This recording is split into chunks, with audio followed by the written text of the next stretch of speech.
Good morning. It is Tuesday, February 9th, 2021. And before I dive into chapter 2 of The Untethered Soul, and again, if you're not reading this book, you're missing a huge opportunity. And this goes for every single person on the call. The thing that you want most in your life, the thing that you want most in your life, you will never experience doing what you're doing right now. The thing that you want most in your life, you will never experience doing what you're doing right now. And the only way to experience what you really want in life is to do the thing that you're not doing right now. Every single one of you, myself included, have got it backwards. How does that feel? Pretty shitty, coach. Okay. However, the good news is what?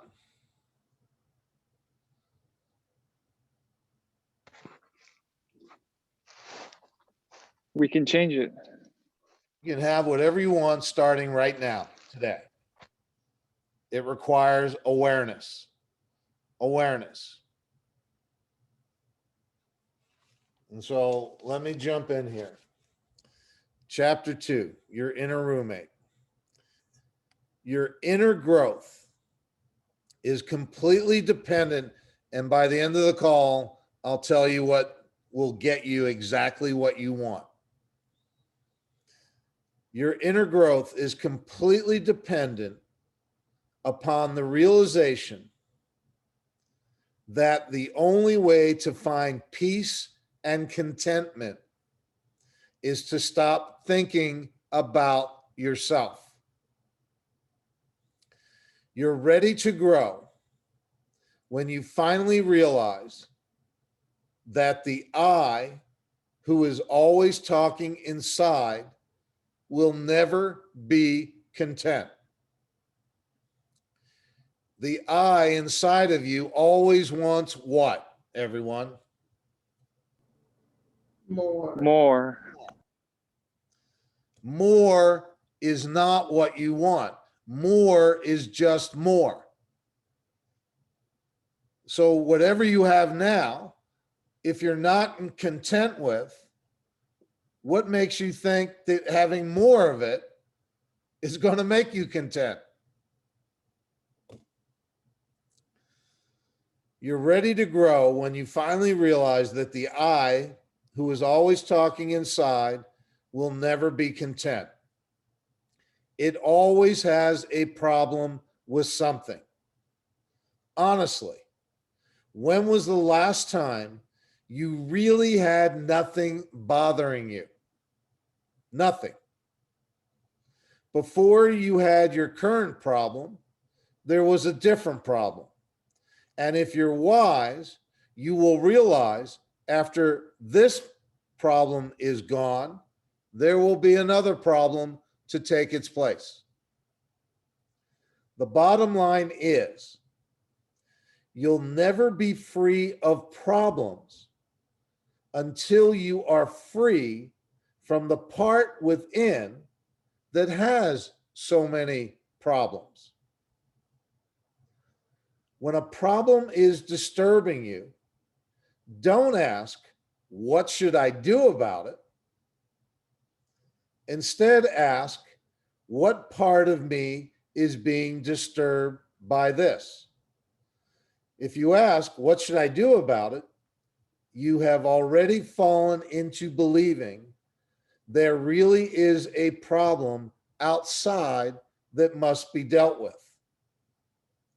If you want to achieve peace in the face of your problems, you must understand why you perceive a particular situation as a problem.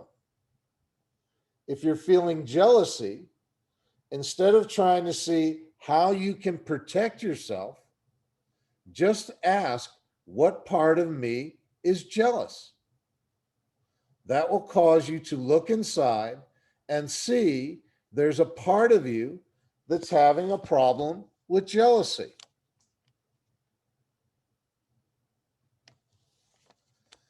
Once you clearly see the disturbed part, then ask, who is it that sees this? Who notices this inner disturbance? Asking this is the solution to every problem. The very fact that you can see the disturbance means that you are not it. The process of seeing something requires a subject-object relationship.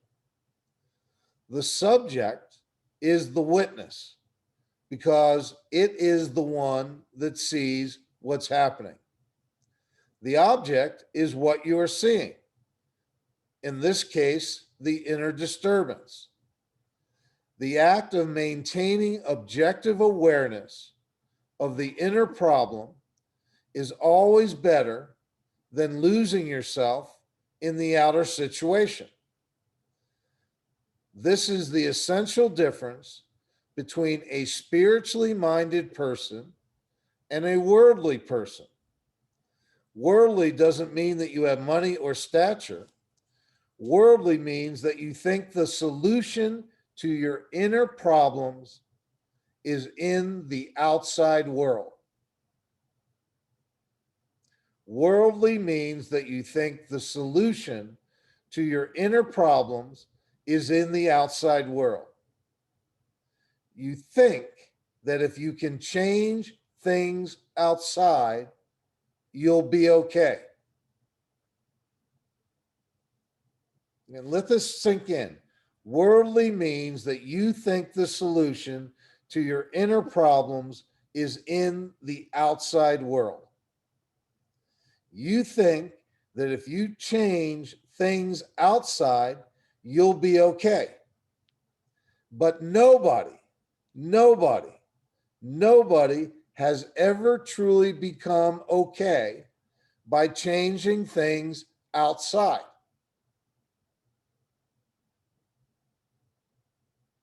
Would I be wrong to think that that's what you spend your day doing every day? Trying to get the outside world to bend to your wishes. Would I be wrong in thinking that? Not at all. No. And how many people have been successful at doing that?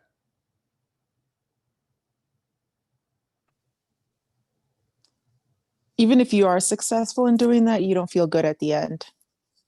No one has been successful. But maybe it'll be one of you. Nobody has ever truly become okay by changing things outside. There's always the next problem. That's what you're saying, Stephanie. The only real solution is to take the seat of witness consciousness and completely change your frame of reference. To attain true inner freedom, you must be able to objectively watch your problems instead of being lost in them. No solution can possibly exist while you are lost in the energy of a problem. Everyone knows you can't deal well with a situation if you're getting anxious, scared, or angry about it.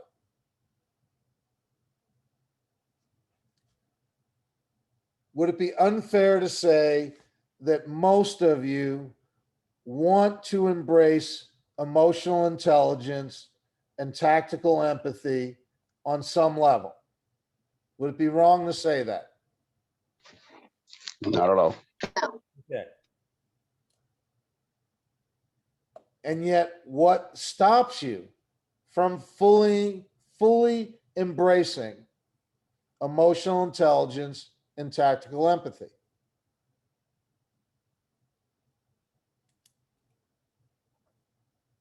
Habit. What stops you from fully embracing it?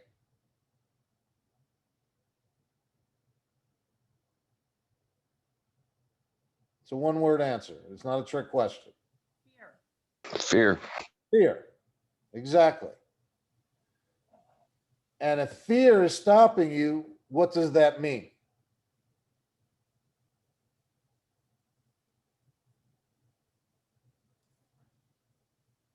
Things are going to remain the same. You're lost in the energy of the problem. Everyone knows you can't deal well with a situation if you're getting anxious, scared, or angry. The only thing that stops you from fully embracing emotional intelligence and tactical empathy is the fear of what if it doesn't work out. The first problem you have to deal with is your own reaction. You will not be able to solve anything outside until you own how the situation affects you inside. Problems are generally not what they appear to be. When you get clear enough, you will realize that the real problem is that there is something inside of you that can have a problem with almost anything. The first step is to deal with that part of you. Your survival mind, your ego. Would it be wrong to think that your survival mind and ego has a problem with most everything?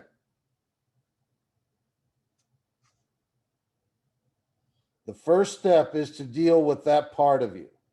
This involves a change from outer solution consciousness to inner solution consciousness. You have to break the habit of thinking that the solution to your problems is to rearrange things outside. Most of you are spending your life rearranging the chairs on the deck chairs on the Titanic. That's what you do every day. You're rearranging the deck chairs on the Titanic, and the Titanic is definitely going to do what? Crash, hit an iceberg at some point in time. And you're spending your life rearranging the deck chairs.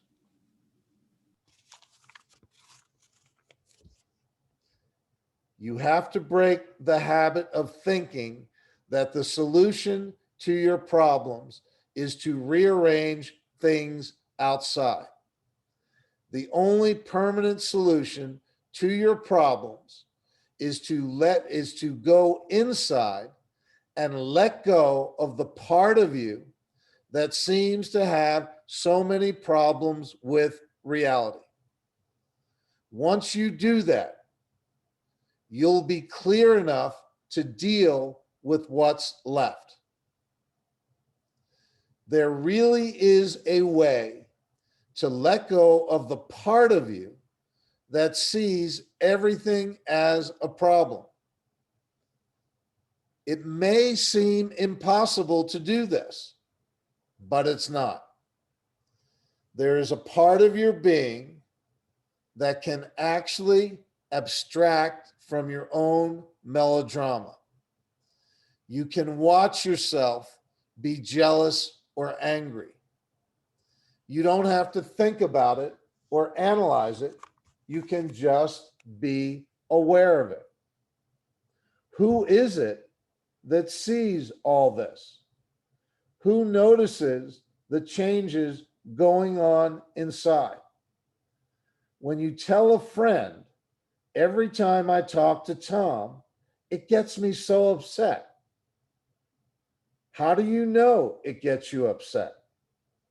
You know that it gets you upset because you're in there and you see what's going on in there. There's a separation between you and the anger or the jealousy. You are the one who's in there noticing these things. Once you take that seat of consciousness, you can get rid of these personal disturbances. You start by watching. Just be aware that you are aware of what is going on inside. It's easy. What you'll notice is that you're watching a human being's personality with all its strengths and weaknesses. It's as though there's somebody in there with you.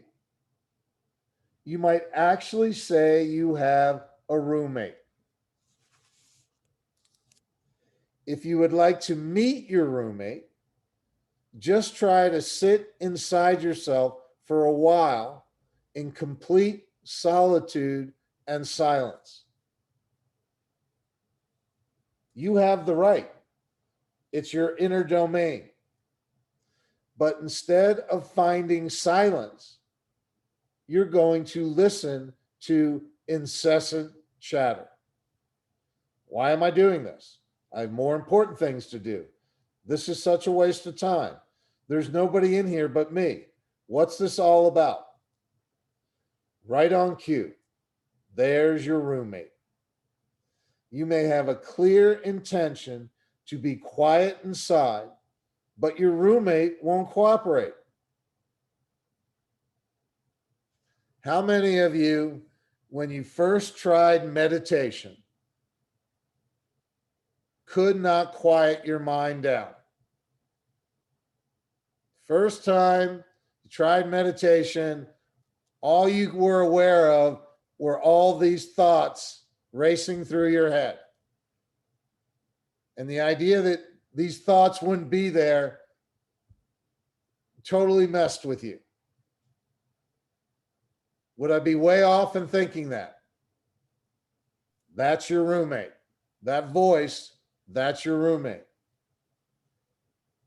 You may have a clear intention to be quiet inside, but your roommate won't cooperate. And it's not just when you try to be quiet. It has something, your roommate has something to say about everything you look at. I like it. I don't like it. This is good. This is bad. It just talks and talks and talks. You don't generally notice because you don't step back from it. You're so close that you don't realize that you're actually hypnotized into listening to it. Again, you're not the voice. You're not the voice. You're not your thoughts. You're not your feelings. You are the part of you that hears the voice. You're the part of you that notices the thoughts. You are the part of you that understands you're having feelings. You're not your thoughts. You're not your feelings. You're not the voice. Basically, you're not alone in there. There are two distinct aspects of your inner being. The first is you, the awareness, the witness, the center of your willful intentions. And then the other is that which you watch. The problem is that part that you watch never shuts up. If you could get rid of that part, even for a moment, the peace and serenity would be the nicest vacation you ever had. Imagine what it would be like if you didn't have to bring this thing with you everywhere you go. Real spiritual growth is about getting out of this predicament. But first, you have to realize that you've been locked in there with a maniac. In any situation or circumstance, your roommate could suddenly decide, I don't want to be here. I don't want to do this. I don't want to talk to this person. You would immediately feel tense and uncomfortable. Your roommate can ruin anything you're doing without a moment's notice. It could ruin your wedding day or even your wedding night. That part of you can ruin anything and everything, and it generally does. So, what are you hearing?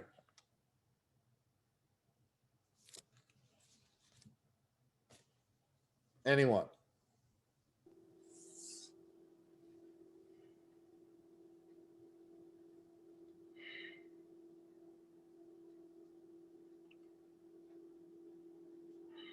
We're our own worst enemies. Okay.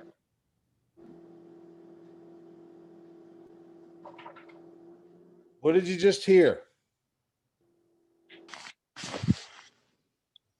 To silence that monkey can set us free. Okay. You just gotta let go of all your thoughts. Just let them go. Okay. Acknowledge something and leave it behind. Don't carry it with you. Anyone else?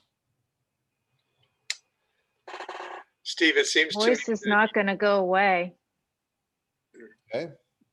it seems that you can free yourself of negative energy, negative emotions by being the observer and detaching yourself from the roommate. Okay. You got to be aware. And the thing is, when you start judging your roommate, it's your roommate judging the roommate and yourself. And it's this kind of vicious cycle that you just kind of put yourself through. Would it be wrong to say that what every one of you wants is to be at peace? Would it be wrong to say that? No. And what all of you are doing to be at peace every day is what? Trying to get more. Trying to control situations.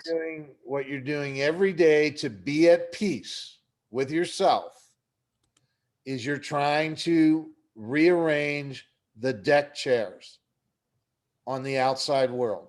You're trying to get everything around you in a certain way so that you can be at peace. Would you disagree with that? You want your kids to act a certain way. You want your spouse to act a certain way. You want your clients to act a certain way. You want your house to be a certain way, your car, your clothes, the way you look. You're trying to get everything to be a certain way. Would you disagree with that? Not at all. No. And you think if I can get everything to be a certain way, then I can be at what? Peace. Peace. And you spend every day trying, if you get it in a certain way, then what are you trying to do? Control. Keep it that way, right? Hold on to it. And you're resisting anything that might do what? Upset the order. Right. Disturb how we have everything. That's what you do with your life every day. How peaceful is that? How peaceful is that? Yeah, not very. It's not. Do all the chairs stay exactly where you want them all the time? Of course not. No. And so every day you're trying to do what? Everything back. Get them back to where they need to be, right? Over and over and over again. If you want peace, there's one way to get it and only one way. And you can have it today, all of you. And it has nothing to do with more. Spiritual enlightenment is simply this. Everything will be okay as soon as you are okay with everything. Everything. Not some things, everything. In life, as a human being, you have free will. That's what sets you apart from every living creature. And there's 3 choices that you can make with your free will. 3 choices: to let go, to hold on, to resist. Those are the 3 choices that you can make every day. The choice that will lead you to peace and freedom and joy and happiness is what? Acceptance. Letting go of everything. The thing that will bring you suffering and pain all the time is what? Holding on to everything. Holding on and resisting. And what do we spend our days doing? Do we spend our days letting go, or do we spend our days holding on and resisting? Holding What do you on. do? Holding on and resisting. You hold on and resist. You do not embrace the mantra, everything will be okay as soon as I am okay with everything. And you don't embrace that. Why? Because you don't believe it and you don't trust it. However, let me ask you this. How much peace and joy and happiness do you experience every day holding on and resisting life? You may have moments. However, what happens to those moments? Fleeting. Fleeting. They pass. Everything in life passes. That's why letting go is the only way to truly embrace life. The only thing that is there, the only thing that will enrich your life is embracing the moment in front of you and then letting it pass, and then letting it pass, and then letting it pass.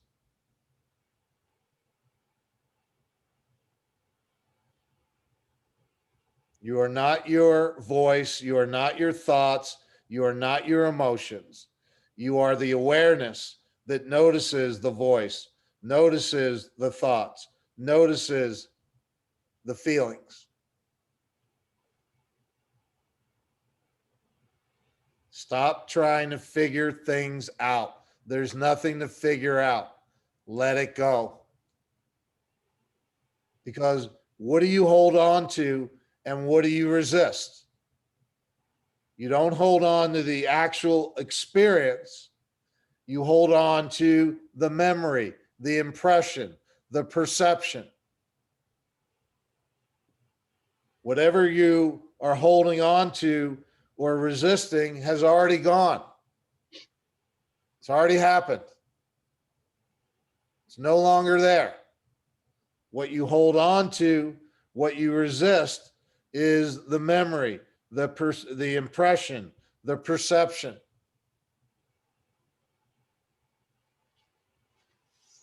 Let go. Let go. To be continued. Thanks, everybody. Thank you. Thank you. Thanks, coach. Thank you.